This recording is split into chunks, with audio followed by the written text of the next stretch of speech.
Hi YouTube, Darth here. I wanted to do something a little bit new and talk off script for a change of pace. So this video might be a little bit more rambling than usual. If so, I apologize.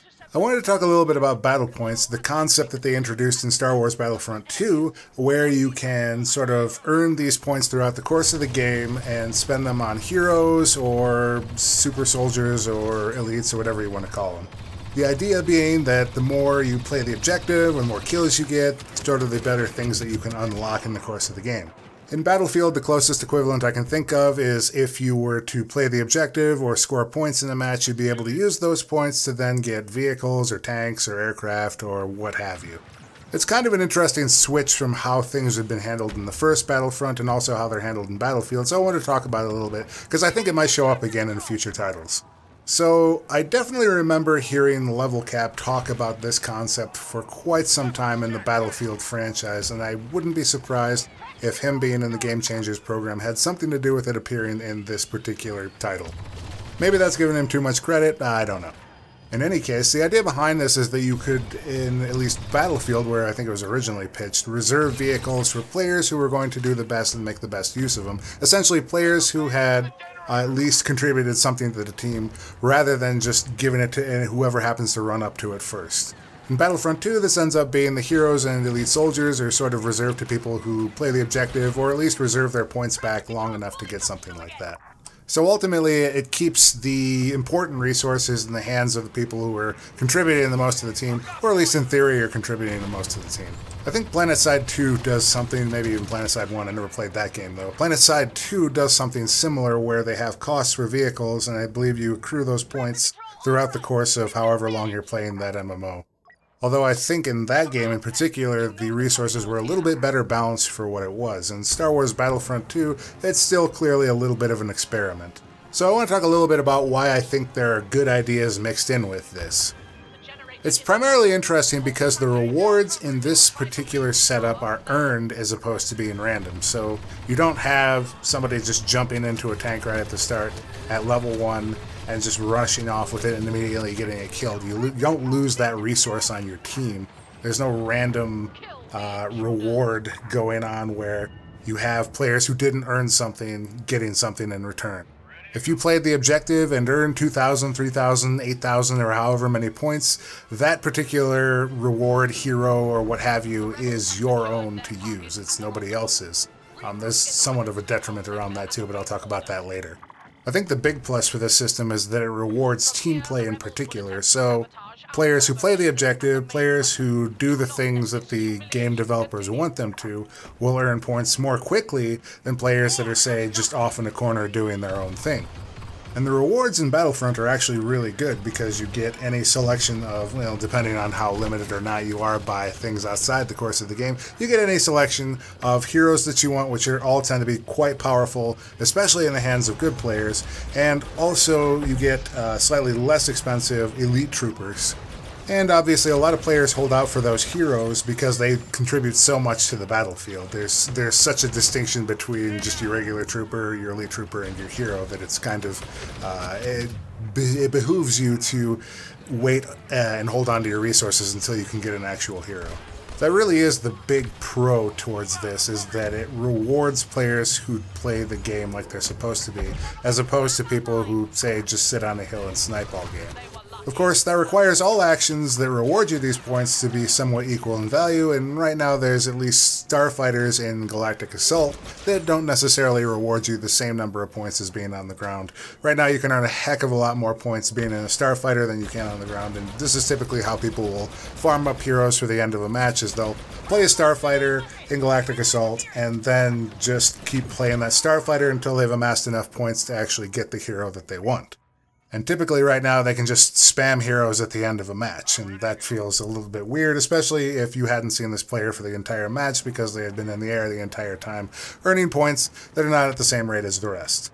But I think that's fixable in Star Wars Battlefront II in particular.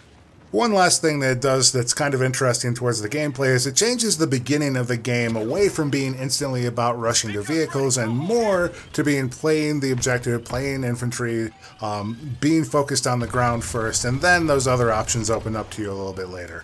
So obviously I'm going to mix the bad in here with the good now and talk about why there are some things and limitations to the system that don't make it that great. So something in particular that I noticed during my gameplay in Star Wars Battlefront II was that I would get all these points at the end of a round or even to the middle of the round, and I wouldn't be able to use them, particularly on the heroes that I wanted, because they would be locked out to me because you can only have so many heroes available at a time. Also, obviously with heroes, because they want them to feel unique and special, they lock you out of the choice of being able to choose two of the same hero. So if you have been waiting for a particular hero or saving your points for that hero, you're just out of luck, particularly if there are too many heroes deployed at one time. When you're dead, that's the only choice you have to spawn and choose which hero you have. So if you are a good player who stays alive most of the time and captures objectives, you will find yourself mostly locked out of your own choices, particularly at the end of the match when lots of players have lots of points that they've been saving up. So you can kind of get in this locked out, stuck situation that really feels sucky for a player. There were more than a few matches where I was waiting for a hero at all, and I was sitting at the spawn screen for maybe 30 seconds just waiting for something to clear up, or I was waiting for the hero I wanted and generally not playing the game there. And that feels like I was sort of shunted into that decision by the way the game's mechanics work and the way it limits me and what I can actually unlock. So that sucks at face value. So the other thing I didn't like with this is that it introduces the concept of a slippery slope to the game. A slippery slope being the more that something happens in a game, the more it is likely to continue and happen more in a game. So, for example, let's think back to Oman in Battlefield 2, 3, and 4, where you had two sides to this map, Russians on one side and the Americans on the other. The Americans typically were either given the beach or held the beach, and the Russians had sort of this stranglehold on the land. And I think in Battlefield 2 it might have been the Middle Eastern Coalition or whatever they called it in that game. Anyways, any team that would get most of the points on the map would end up with most of the armor on the map. And what ended up happening then is you had this snowball effect where they would just continually stay ahead and more ahead the more points that they captured in that particular map. So in relation to Star Wars Battlefront 2 and the battle point system, what this ends up doing is teams that start a little bit ahead continue to stay a little bit more ahead every time, because the more heroes they have, the more points they get, the more they tend to get more points than the other team. Slippery slopes are not necessarily bad. A lot of games have them. The only problem with slippery slopes, especially in this case, is that it generally leads to a situation where you can't have reversals of fortune. You can't have comebacks. Those kinds of things are difficult to do when you have really strong slippery slope mechanics. For example, in Battlefront 2 as opposed to Battlefield, many of the Battlefield games in fact, you can't steal a tank, you can't steal any of these resources that have been spent. So there's no reversal of fortune there, there's no comeback mechanic. It's simply, did you earn more points than the other team? If so, you're going to continue having better fortunes than the other team, short of a miracle. In case in point, here's Bosk taking out something that cost about half as much as Bosk, but was still a huge investment for that player. And that touches on my other point I wanted to make about the slippery slope mechanic, is that it feels really punishing as a player who spent that much currency to suddenly lose it that fast. It just is a terrible experience to be like, well, I spent most of my game playing to get this and it's instantly dead. That was fun. Whereas in Battlefield, those resources are free, so you don't feel like you lost out as much. So another example from Battlefront 2 is Starfighters. Starfighters cost about a life's worth of battle points in order to buy them for the first one that you get. And you can get shot down literally as you are spawning by the enemy team. That feels terrible, to have spent your previous life getting another life where you just immediately die. Now that's an extreme example, but it does serve to make my point.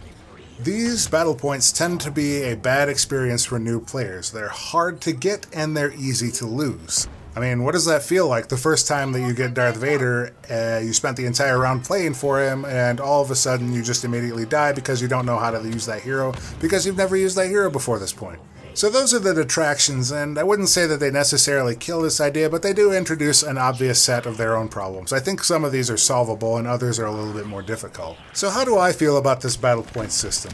First off, if you're a player that has enough battle points and you work most of the round to get a hero, but you can't get that hero because the limitations in the system block you from getting enough heroes, that kinda sucks. At the same time, the limitations do slow up the slippery slope nature of this a little bit, so I can understand why they did that. It just feels crappy as a player. Now, this does solve some of the problems that we saw in Battlefield titles where you would have players who were completely inexperienced getting into vehicles that were in, say, critical situations like on Rush and not knowing what to do with them. This does solve that problem, but I feel like it introduced a host of different new problems that aren't necessarily better than the ones we're solving. To me, I think the closest equivalent I can think of is the Call of Duty kill streak system, where you would get rewarded based on the number of kills, and you get more rewards the more kills you got. This feels like that in a slightly more directed way. Obviously, kills are not, they're trying to de-emphasize how important kills are because they're really not in this game mode. So maybe a kill streak plus system is sort of what they've managed to create here. But the big thing that is on my mind that I can't get away from is that if this spreads to other DICE games, it's going to fundamentally change the feel of those games in particular. Particularly, I'm thinking of Battlefield, obviously. Is that good or is that bad? I really can't say one way or the other. There are some things that this does accomplish that are good, and there are some things that this does that are not maybe so good. So I'm definitely split on this particular idea of battle points. It's different. But is it better? I'll leave that up to you guys to decide. So, what do you think? Let me know in the comments below for sure. Are battle points something you'd want to see in Battlefield? Should we run away from this idea as fast as possible? Let me know. As always, thanks for watching, and I'll see you next time, YouTube.